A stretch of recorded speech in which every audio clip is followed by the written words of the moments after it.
Let's start. We're live. Hey, everybody. Sita and I are live, Bendable Body. We're going to talk about, in addition to the resistance stretching that we do, there's a aspect of the work that improves the health of the meridians in our body. And we'll explain that if you don't know, but if any of you have had acupuncture or are familiar with Chinese medicine, you know that there's these electrical currents that run through our body, and they're associated with organs. So we want to talk about how to improve your organ health, the health of your lungs, your heart, your digestive system organs like the pancreas, small intestine, stomach, and so on and so forth. So we'll give you an example. So we'll show you a stretch that we commonly teach to learn the 4 pillars of a stretch. So we do resistance stretching, and it engages the fascia. Now, these meridians we want to talk about today, they're electrical currents in our body, and they're housed in a fascial plane. So this stretch for the shoulders that helps with neck pain and strengthening of the shoulders, where we start here, right? We're going to stretch this, the back of the arm, the back of the shoulder. Grab the elbow's resisting, moving back, and then we resist and pull. Now we're stretching because we're lengthening the outside of our arm, but we're resisting at the same time, and that improves the health of the fascia, so it becomes more hydrated, more pliable, less dense if it's dense. But we're also affecting a meridian, an electrical current that runs right along the path of resistance, which in this case, it's the large intestine. So elimination, if you have constipation problems, it's also associated with regulating blood pressure, high or low blood pressure. It also regulates blood flow, the venous blood flow, returning back to the heart. So now we've worked with Chinese medicine doctors and acupuncturists over the years, and who have done this work, and they find that after someone stretches or gets resistance stretch, their channels are more open and more receptive for a bigger change. Because what an acupuncturist would do, I think the large intestine goes down into the index finger here,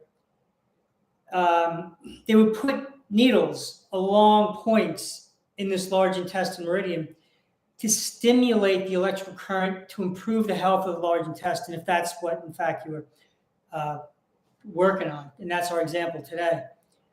After you resistance stretch, then you go get acupuncture, then the channel is more open, and it's more receptive to changes.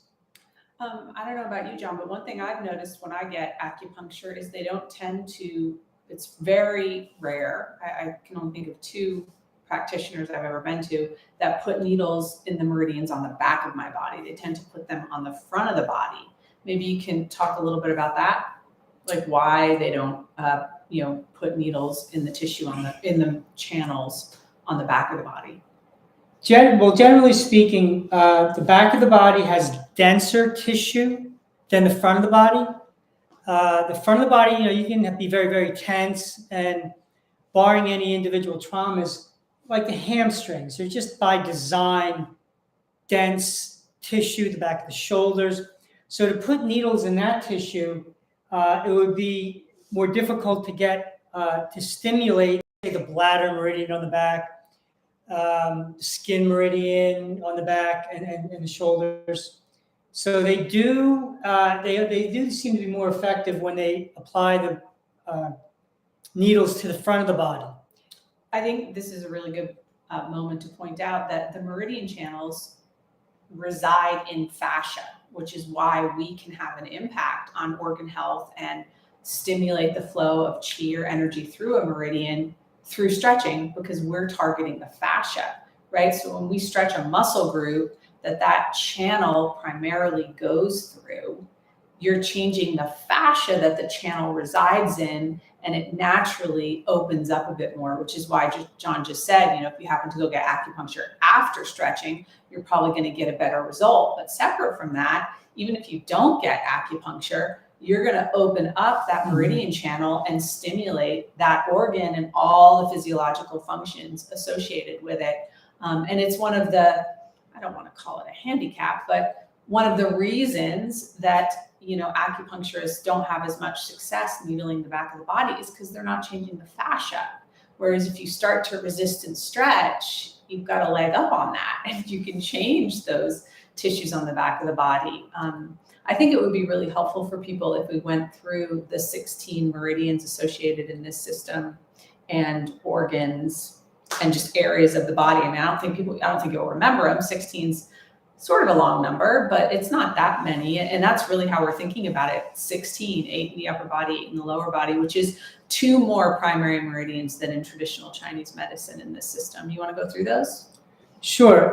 We'll go through it in the order of the energy running through the body. So I think traditional Chinese medicine might start with lung, large intestine. This system starts with gallbladder, liver. So in the legs, the gallbladder runs along the IT band. Liver runs along the adductors. Inner thigh. Lung runs up into the chest. Large intestine that we just sampled runs along the back. And the idea is that, there's, from point A to point B, from the index finger up into literally the home organ, the large intestine, a meridian stimulates that. But there's other thinking that there's one continuous electrical current running through the body. And when you stimulate from point A to point B, it stimulates the lung. At a different angle, it stimulates the heart. At a different angle yet, it stimulates and improves the health of the pericardium, and so on and so forth. So our 5th meridian is stomach. It runs along the quads. So used to saying the organ, and it runs along the stomach, runs along the quads. Then the pancreas, and these are all balancing muscles and elements in Chinese medicine. So this is the earth element, pancreas, and stomach. Stomach, it runs along the medial hamstring. And then you go back into the upper body, heart, chest, biceps, small intestine, and they both run into the front, and then the small intestine, the back of the pinky and the back of the shoulders. Now, these 2 muscle groups are the governing and conception vessels, and like the special meridians, but brain and sexual. So the brain, which runs down the center of the back, we associate as we change the central hamstring with the brain, central hamstring in the back, up the front of the leg and in the hip flexors, sexual. Of course, it comes together and goes up the front. Then we're into the upper body, pericardium. Again, that's a chest bicep meridian down into the middle finger. Back of the middle finger, skin. I believe they call it triple heater in Chinese medicine. Back to the back of the shoulder blade. Then we're back into the lower body, bladder. Back outside, some of the toughest tissue in the body, this lateral hamstring. And then from the goes down into the pinky toe, and then back up is kidney. Into the groin. Okay, and then the 2 meridians that Bob Cooley identified are appendix and thymus, upper body, ring finger. Appendix is associated with the latissimus dorsi, the lats. It's a yin muscle group on the inside. And then the thymus is on the back of the head, neck, traps, shoulders on the outside of the body, down into the ring finger. 16. So you can work. So we just had a question this morning. Somebody wanted to know about shingles, how to address their shingles, and it's associated with a virus. Thymus is associated with your immune system. So if your immune system's weak, you can get bacteria and germs, and they can take over and kind of cause problems, or whatever causes problems. Then as the immune system, you strengthen it by doing this resistance stretches for your immune system. Your body will warm up. The white blood cells will become literally more active and moving around. And then you can reduce the symptoms and, take care of colds and things like that with thymus stretches. We also got a question about fibromyalgia. So if someone reached out to us with fibromyalgia, what would you recommend that they focus on in terms of the 16 stretches? Well, isn't that associated with the fascia in and of itself, the connective tissue? And I think that's pancreas. The pancreas regulates the health of the fascia, and if fibromyalgia is like a fascia problem or a connective tissue problem, we would recommend that. And usually we pair up the target muscle group with a balancing muscle group. So if it's pancreas, you want to pair it up with stomach, and then there's more. And that's also true if you have something biomechanical going on, like a hip problem or a knee problem or whatever. People generally come to us initially because they're stiff or because they're looking to improve, flexibility, strength, or because they have, some sort of a pain point like a knee problem or a shoulder problem or a hip problem. But what they find pretty fascinating is this topic. It's one of our most popular topics. And they always end up being surprised that results start to happen with physiological problems that they're having, whether it be high blood pressure or something emotional like depression or issues sleeping. And it's really because of this meridian organ association that we just have seen demonstrated over and over and over again, through various people stretching and through our own stretching practices and whatnot. So it really is a full body, holistic method that you can, tackle anything that you happen to have going on.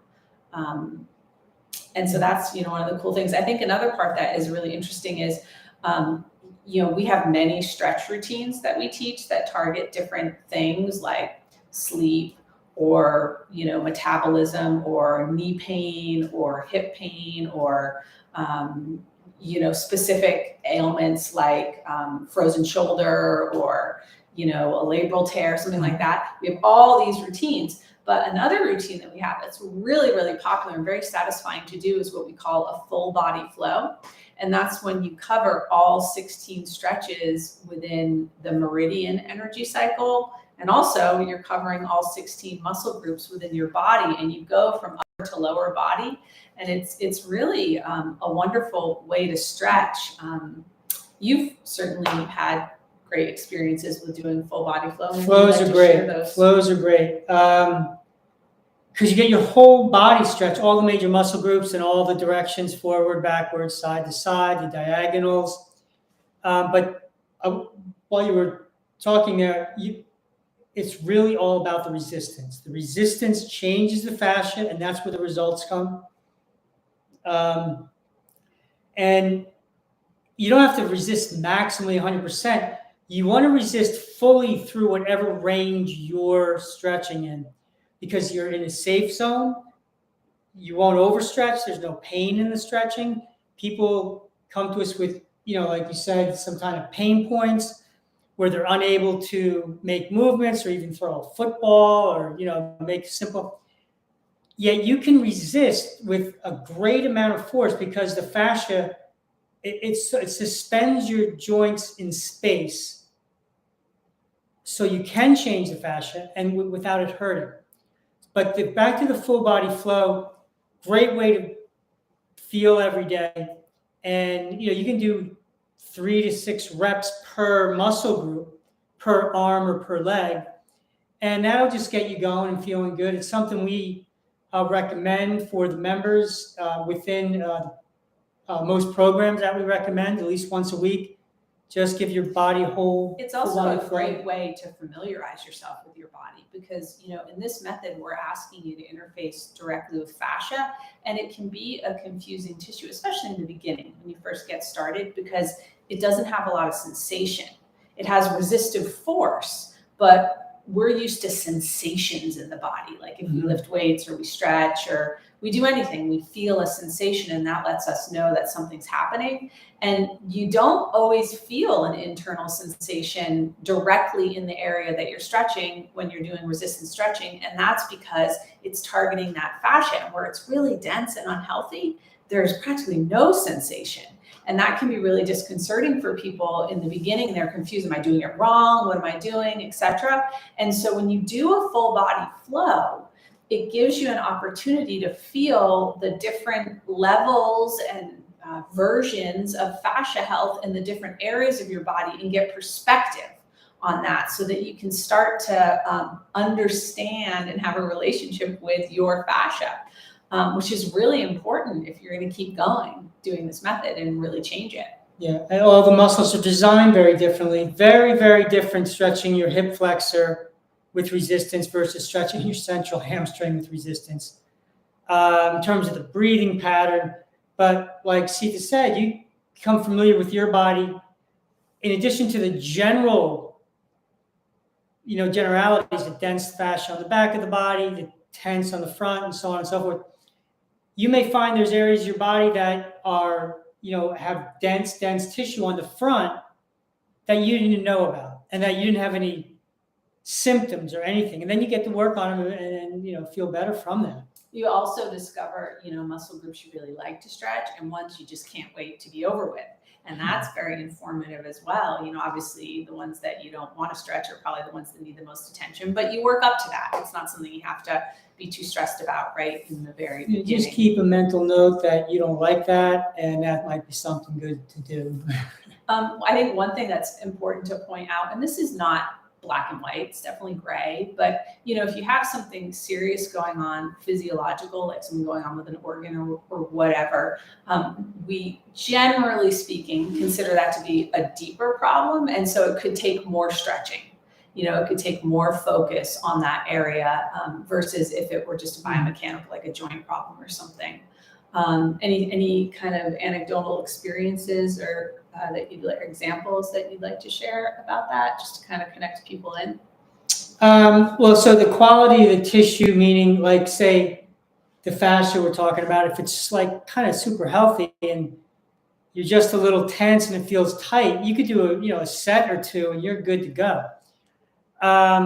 If it's very, very dense, like as in scar tissue, that will need many reps and some very, very specific path of movements, direction of force, because the scar tissue throws us off the path.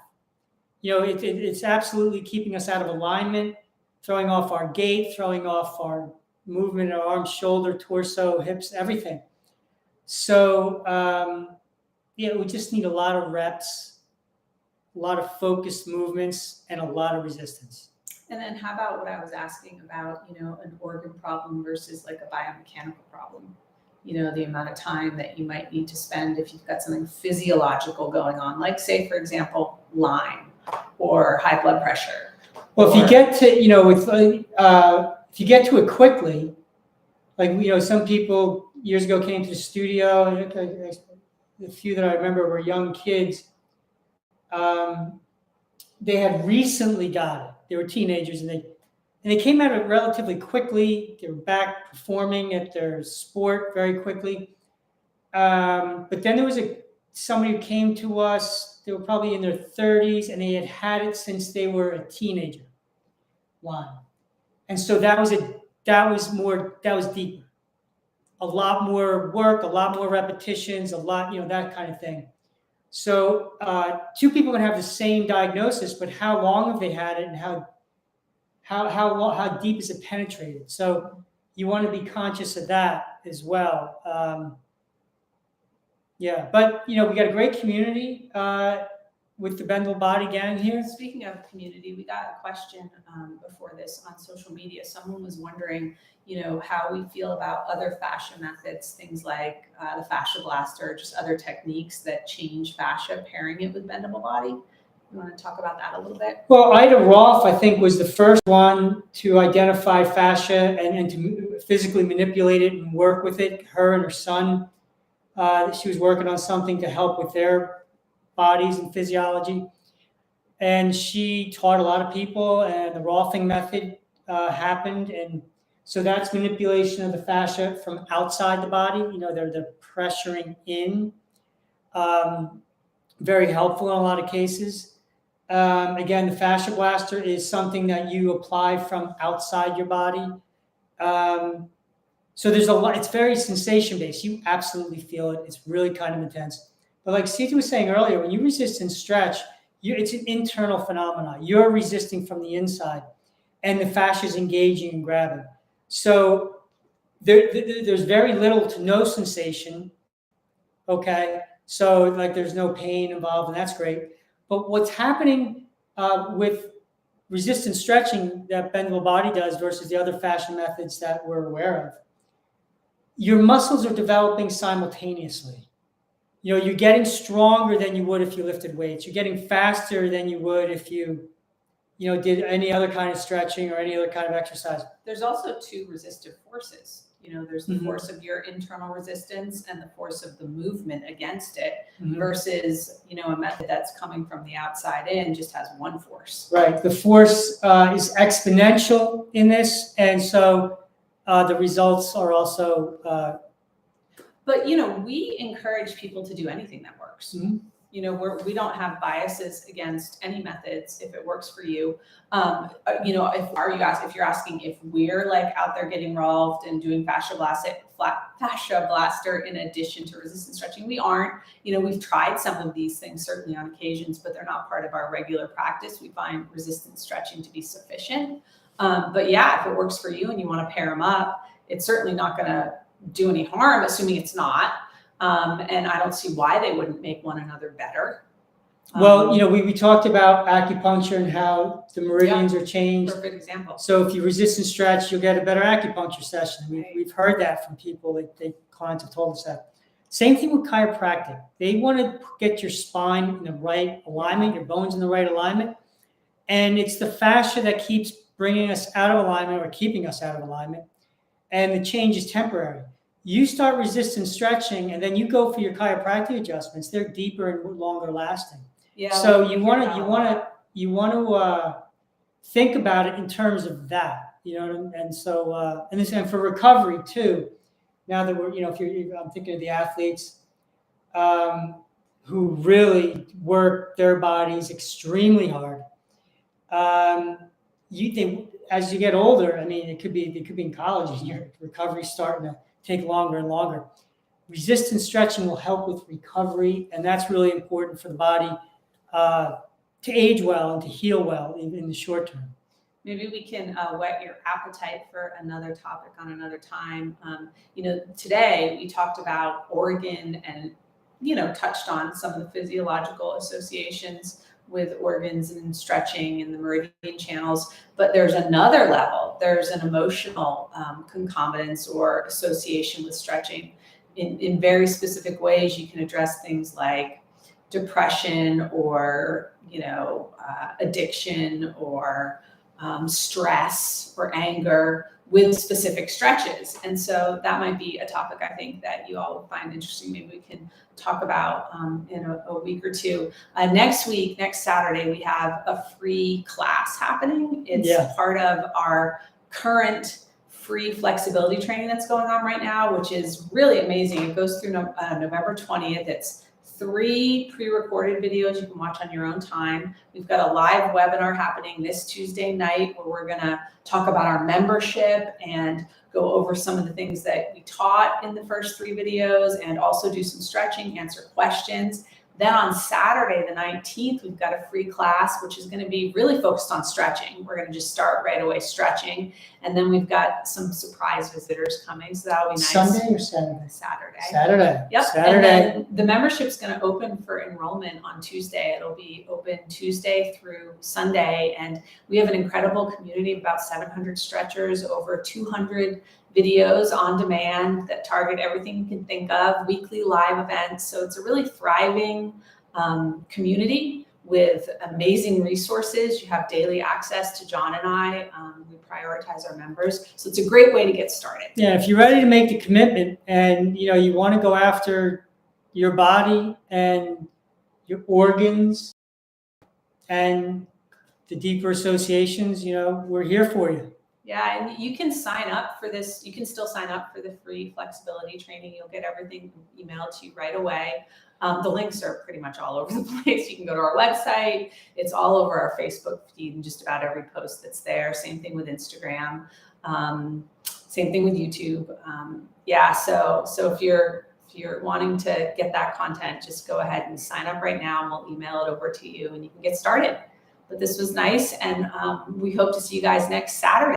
Free class if you sign up for the training. Yeah, thanks for your questions, and look forward to hearing your results from your resistance stretching. See ya. Bye-bye.